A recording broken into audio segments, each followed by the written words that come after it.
నమస్కారం ఘంటారవానికి స్వాగతం. ముందుగా ప్రధానాంశాలు. సాయి సూర్య డెవలపర్స్ కేసులో మహేష్ బాబుకు ఈడీ నోటీసులు. ప్రచార పారితోషికంపై ఆరా తీయనున్న దర్యాప్తు సంస్థ.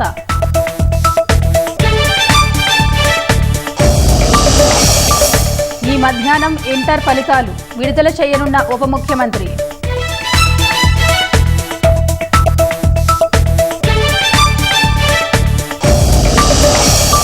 పలు జిల్లాల్లో అవినీతి నిరోధక శాఖ పంజా, లంచం తీసుకుంటూ పట్టుబడ్డ అధికారులు.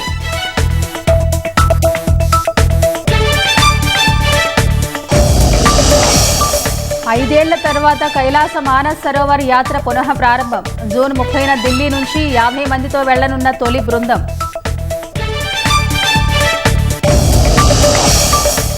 ప్రపంచ ఉద్యోగ విపణిపై కృత్రిమ మేధ వేవ్ పెను ప్రారంభం. తీవ్ర ఆందోళన వ్యక్తం చేసిన బిల్ గేట్స్, ఒబామా.